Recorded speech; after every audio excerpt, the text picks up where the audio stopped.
Hey, what's going on, guys? All on channel, host Seeker Forever. Before I start this video, sorry about the background noise. I just wanted to get this video out because it's something that I thought was really cool, something that I want to talk about. But as I was trying to make this video, dude, I don't know what's going on in my neighborhood. It's just loud. Like I don't know if you guys just heard the helicopter flying overhead, and people are cutting their grass. Even I was making noise earlier today. I had to vacuum my car and wash my car and do all that fun, responsible adult stuff. But yeah, as you can see here, man, why the new Microsoft Netflix partnership may have bigger implications. Now, hat tip to Generation Gamer, a couple guys on the Xbox on Twitter who actually in the Xbox community who were dropping this information because the news came out earlier in the week. It was like on Monday or Tuesday about Microsoft and Netflix forming a partnership, which Microsoft forms partnerships with people all the time. Now, the Netflix thing was a little bit outside the ordinary, but nothing dramatic. And then, man, I wish I had my phone. I don't have my phone on me, guys. Sorry, but I would give a shout out to my boy on Twitter that I follow. But he's the one that posted the original question, at least the first time I saw it, on his tweet, where she was talking about, what if Microsoft bought Netflix? Now, we're gonna have a little bit of fun with this, right? This is purely speculation. Um, I'm not an insider. I have no, you know, I'm not I'm not an analyst by any stretch of the imagination. I'm none of that stuff. But I'm an Xbox guy, and when news like this happens, right? Like if this would have happened, the thought of Microsoft buying Netflix, if this would have happened 3 or 4 years ago, people probably would have just laughed it off. Nobody would even made the correlation. And if somebody did, right, even though they know Microsoft is a big company, you just would have got laughed at, and people would have made a lot of jokes, and especially the people that hate Microsoft. People like, oh yeah, Microsoft is Xbox going to fail. That's why they need to buy Netflix. You guys have been around since 2013 for the last 12 years and see all the hate that Microsoft got and a lot of the stuff that happens online. So I have to, rehash all that kind of drama. But about a couple of years ago, Microsoft started buying companies, and we're not talking like little companies here and there, which they kind of did in a sense. But they made some super big purchases. I know right now it's hard to think about how big Minecraft was at the time that Microsoft paid. I think it was over like a billion, like 1.5 billion. Like either 1 billion or 1.5 billion, I think it was, right? And they paid that to the guy who created Minecraft. And then Mojang became a Microsoft property. And there was a lot of stuff that was talked about back then, like how would they treat Minecraft, all this kind of stuff. And then Microsoft, they weathered the criticism, right, and they addressed the concerns. And some of the concerns, rightfully so, right? Because you had an IP that was, on everything, and people worried about Microsoft making it exclusive, but Microsoft did the right thing in that case and left it open for everybody. And in my opinion, actually made the game a lot bigger because of the resources they have, right? And allowing the developers who are Mojang to kind of be who they are and kind of push the boundaries that they couldn't do with Microsoft property before, right? Because now they have a big corporate sponsor, basically, lack of a better word, that can allow them to do the things that they want to do. Right, and then fast forward to a couple years later, and Microsoft got Game Pass, and they needed content for Game Pass. In fact, a lot of us in the Xbox community were talking about that because Microsoft Game Pass gets compared a lot to Netflix, right? It's called the Netflix of gaming. And with the way Netflix is, content is king. Even though Netflix is going through some kind of a rough patch right now, which is par for the course given the economy and the way things are panning out with the pandemic. But being compared to the Netflix of gaming, we know that Microsoft needed content. And so they picked up a couple more studios, right? They started working on their games, started working with third-party deals, doing all the right things that they needed to do. Now, where things kind of took a turn for the dramatic, especially if you're a non-Xbox guy like myself, like if you're an Xbox guy, the moves that Microsoft made following or trying to make Game Pass a more attractive offer for gamers. Of course, we love it. But if you're outside of the Xbox ecosystem, or if you just plain hate Xbox, right? The next couple of moves they did were just earth-shattering, right? And the first one being Bethesda, which at that time, when they did Mojang, that was pretty big. But when they did Bethesda, being who Bethesda is and the IPs they have and then the amount of money they paid, which I think at the time was 7.5 billion, right? That changed the whole game. Game Pass was already changing things, right? We're still getting a lot of hate, right? But even like myself, and I know I'm an Xbox guy, but just as a gamer, I'll put on my gamer hat. Just as a gamer who plays Game Pass, right? The content that they have, where a lot of people was hating on it, saying that it was like throwaway games or bargain bin games, stuff like that, was farther from the truth. The variety they had on that, especially with the ID of Xbox games and everything that Game Pass had, even before they started picking up Bethesda and all these other companies, was top tier. I don't know if these guys want to admit that, but it is. It is what it is. That's the reason why things started changing was with Game Pass, but with Bethesda, it took it to the next level and it sped the change up. Right, and I talked to you guys about that. I've done videos talking specifically about the Microsoft changing the narrative when it comes to Xbox and the Xbox One. And it's the whole thing, right? It's the ecosystem, it's the consoles, it's all of that. Putting it on PC, letting you play your games everywhere, the cloud, all of that stuff. But it was the Bethesda purchase that really, that really set the internet on fire, right? And then that was to be followed up by, I think it was like with Bethesda, it took like about a year, 2 years maybe. And then that following year, then came the Activision Blizzard, which nobody saw coming, right? Now, I will honestly say, what happened with Bethesda, when Activision happened, people accepted it right away because they could see what Microsoft was doing. They paid 7.5 for Bethesda, right? And then when the Activision thing, even though it was mind-blowing, right, you had an idea that what Microsoft was doing. Right? And already they're already doing deals with other third-party people putting games in Game Pass. Like they didn't have to buy a studio, right? They're doing all of this stuff at one time. So the reason why I rehash all of that history, right, is because as you can see here, people are talking about this new deal, right? With Microsoft and Netflix. And again, it was going to be a partnership for some third-tier type streaming service, right? As a lot of you guys know, Microsoft has always been, for the last 5 years, especially under Phil Spencer and Satya Nadella, looking at a bigger picture, especially when it comes to Xbox content, right? The ecosystem, once again, not just the console. And finally, you see people beginning to realize that because, like I said, it went from a partnership to now there's implications like this article seen right here. And it's not just this article, it's on the internet. It's a slow simmer, right? It's not like everywhere. It's not the biggest news and stuff like that because number one, there's a lot of people that hate Microsoft that don't want to believe it. And number two, this is huge. This would be a huge purchase for Microsoft. I'm in the camp that they can do it. Microsoft has a lot of money. And they're making a lot of money, even though people don't want to acknowledge it, and you have all these people trying to break it down. The bottom line is, it's a $1 trillion company. They're not like Disney. They're not that dumb. They're looking at it from a business perspective and making money. And they told the party line when it comes to gaming. I have nothing to indicate that I believe Microsoft is not putting the gamers' best interests at heart because of the things that they do. Right? I'm not even going to focus on that. What I will focus on is, like I said, a story like this would be absolutely laughed at. There'll be a lot of people just making all kind of hate videos, and analytical videos and stuff like that. But the reason why this is not a bigger story than what it is, besides, again, the hate and the people not knowing, right, which is perfectly understandable, right? We know the situation Microsoft is because of what Microsoft has done up until now, right? When you buy companies like Bethesda, cash, and then, or I think it's cash, right? They did Bethesda. I definitely know it's cash with Activision, right? That was straight up money, right?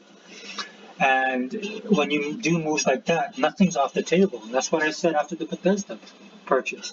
When people are complaining about the Bethesda purchase in the sense of, will Bethesda IP be exclusive to Microsoft and Xbox, right? And of course, on the flip side, you have the PC, right? Microsoft allows PC, which to me, when they do that just tells me that, look, that's Microsoft being nice, right? Because they could keep it on Xbox, but like I said, they're business people as well. But they're putting the games out there.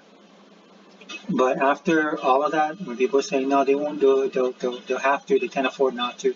Not even thinking the ramifications or how big, number one, how big Microsoft is, or a lot of these guys are just either they're too much Sony fanboys or Sony is their console of choice that they can't see anything beyond a Sony and PlayStation. That's one of the first things I talked about on the video when these guys were talking about, Bethesda going multi-platform or staying multi-platform because they were like, well, they're gonna lose all that money, and I'm like, No, dude, Microsoft is looking at market share. You know, they don't have to, unless they want to be nice, they don't have to put anything on top of the PlayStation. Like I said in that previous video, man, it's just like if you're looking at the gaming world as a pie, as 100%, right? And let's say Microsoft and PlayStation are 50%, right? So a lot of these guys are thinking, well, they don't want to lose that other 50%. Well, it won't matter if all those people that are on the 50% of PlayStation come over to Xbox. So what if the split is 80, 85, 20, or 80, 20, or 85, 15? Right? What would it profit Microsoft to keep it on PlayStation? Right? It's in Microsoft's best interest to get everybody into their ecosystem. Which was what they're doing.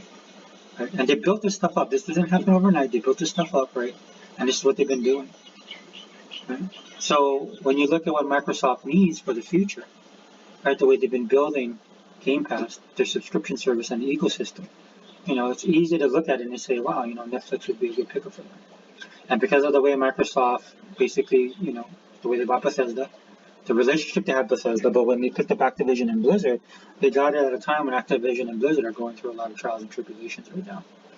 And I'm not going to get into all the politics of it, dude, because there's a lot of that stuff I don't know, and some of it I don't believe, and some of it I do believe, right? But at the end of the day, it worked out for Microsoft in that way, and Microsoft made that purchase. Well, Netflix is kind of in the same situation right now. And look, I meant to do a video on Netflix, and I still will.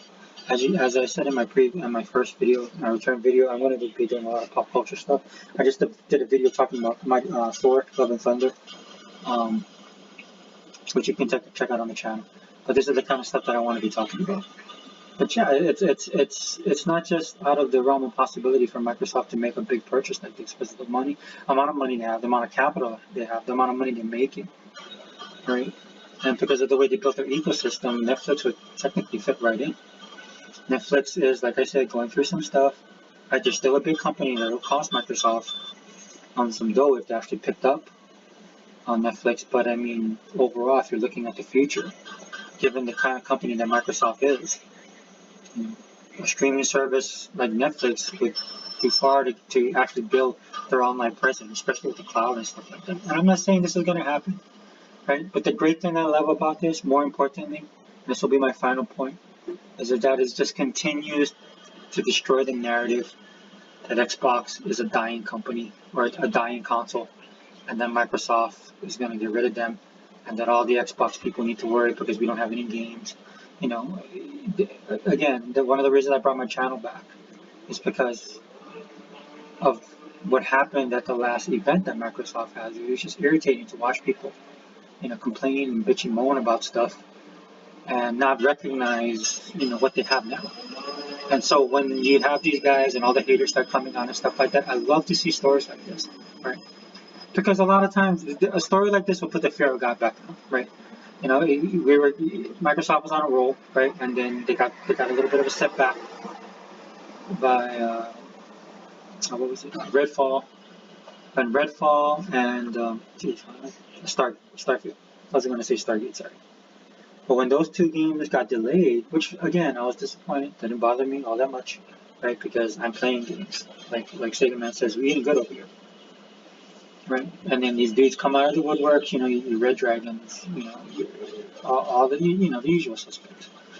All these guys start coming out, and we're to compile and make it even worse. Then you got people on the Xbox side, right? And they're the worst guys, right? They're just complaining about stuff, you know, like, oh, this is, you know, Microsoft has no games for the rest of 2022, which everybody knows it doesn't matter because Microsoft is killing it right now on consoles, on service, on money, on everything.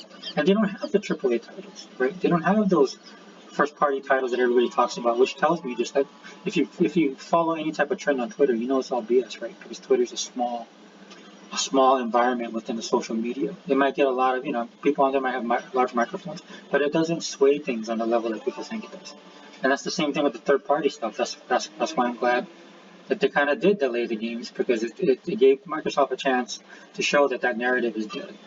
Something that I've known for the longest time, for the last several years, right? Because of if you match up the numbers, man, it just don't match. And if you see what's going on and how everything's in service games, all you have to do is look at how the gaming industry is going, man. This is not rocket science. You don't have to be a top tier analyst to break this stuff down, if I'm being perfectly honest. Right? And that's one of the great things about Starfield and Redfall being delayed, because everybody's like, there's nothing for 2022. Game Pass is going to lose subscribers. Xbox again is dead. That's the Achilles heel. No, it doesn't. Not right? And this is why I like Netflix, man. This is why I like this story. And I'm not saying again, just to repeat myself, I'm not saying that this is going to lead to Microsoft buying Netflix. But if it happens, right, and you can't take it off the table, right, and the usual suspects that be talking trash right now, they're kind of quiet, right, because they're going to make a video like they did before, and then something like goes through where Microsoft actually does buy Netflix, right, and then they got egg on their face, right, and they look stupid, which they always do anyway. But, right, in fact, there's rumblings now. I don't know if you guys saw the news. And this is something that was been trending for a little while, if you follow a lot of different people. And again, if you read the tea leaves, where Microsoft might close the Activision deal a lot sooner than what people think it is. Now, I saw somebody say August. I think that's a little bit optimistic. I think that'd be awesome. But again, I'm not going to sit here and say it can't happen, right? Because of what we've seen over the last 5 to 6 years. Dude, the sky's the limit for Microsoft. You basically have Microsoft as a Hatip, the next gen 720 would always say, being the behemoth that they need to be. Right? You're actually getting, it's like Superman, man, using his powers. Superman always plays the nice guy, right? But that dude gets some red kryptonite and he starts going nuts, right? Everybody starts running for cover. That's basically what Microsoft is doing. And I love it. I love it because we need to kill this console war narrative that Sony guys always love to use. And for all the people out there that talk about toxicity in the gaming community, putting a clamp on Sony is probably the best thing that'll happen for the gaming community if you care about toxicity, because their fan base is the worst, right? And their fan base is going to be shrinking. Dude, if the Activision deal does drop in August, just imagine that. I'm not saying it's going to happen, but imagine if that happens, and then they announce the purchase of Netflix, dude. These people are going to lose their minds again. I just can't wait for the amazing Lucas's new video if this comes to truth. But anyway, sorry guys. I know, like I said, I try and keep these videos shorter than I normally do. But on the flip side, at least it's in 45 minutes. But yeah, if you guys are Xbox all in, man, this is stuff that I would pay attention to. Right, take everything with a grain of salt. Right, manage your expectations. But again, for me, this is awesome because again, it just Microsoft is continuously destroying narratives, right, and changing perception. As my boy Hebot likes to say, right, the perception out there in the gaming community as what Sony's allowed to do and get away with, and Microsoft is not, right. I would just be happy if they just destroy the whole thing. The whole thing just comes crumbling down, and then you have Microsoft at the head of the table where they deserve to be, right? Because if you're all being honest, this is the only gaming company that's pushing the industry forward. It's the only gaming company that's putting gamers first. They're the only gaming company that are trying to preserve gaming heritage. They have the money to do it, right?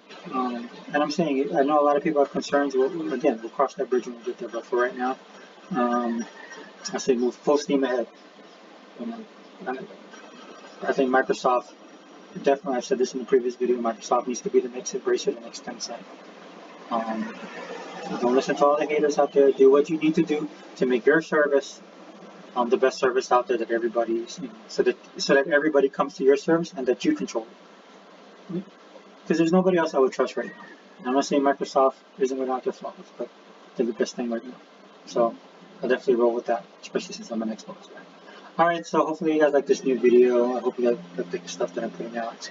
Let me know what you guys think down below, man. I mean, this is a big deal, dude. And like I said, I'll do my video on Netflix because a lot of people say it's in trouble. I mean, there's some stuff they definitely need to work on. But people tend to forget that they're the big dog in the streaming nerd. Don't trust Disney's numbers. I don't.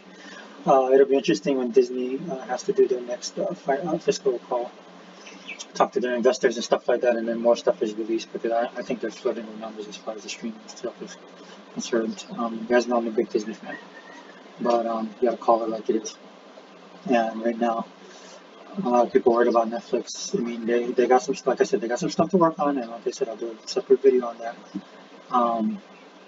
In fact, I might do a podcast. I might bring my podcast back and then bring some dudes on, and we can talk about it at nauseam. So, anyway, all in China, Sega forever. We out.